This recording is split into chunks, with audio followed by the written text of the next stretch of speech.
Now, if you're like me and you were looking at those last two videos, you probably might have noticed that, well, that whole method, trial factors, just trying to decide, well, which two factors are the leading coefficient and which two factors are the constant term at the end, give us our two factors, you probably thought to yourself, well, there seems to be it seems like there could be a much better method for doing this. And in fact, there is. It's called the grouping number method. And if you'll recall, a few videos ago, back in Chapter 6.2, we talked about a grouping method, factoring by grouping. And that is actually a really useful thing for us here.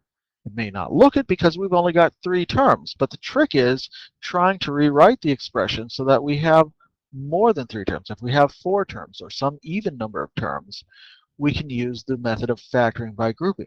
The only question is, how do we get that? Well, in this case, here's the method. If we're given an expression of the form ax squared plus bx plus c, the first step is to multiply the constant terms and the leading coefficient together, a times c, to get your grouping number. In this case, that's pretty straightforward right here. We've got a is equal to 3. We've got b is equal to 7.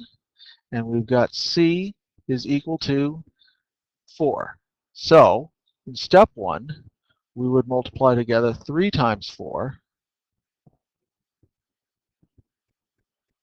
and we would find 12. 12 is now our grouping number. The next step is to find a factor pair of the grouping number in step 1 whose sum is equal to b. So in other words, our step 2 right here is we want to find two factors of 12 whose sum is 4. Well, in fact, we've already got that because we know that 3 plus 4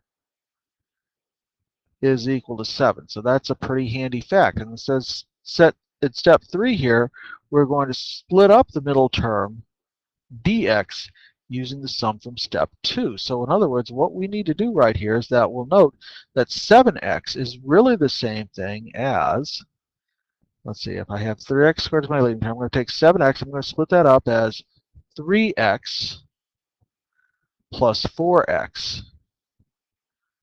Right? That's all I did right there was I used this term that I got right here. So this is actually my step 3 plus 4 at the end. And now we can factor by grouping because you'll notice that the first two terms contain a common factor of 3x.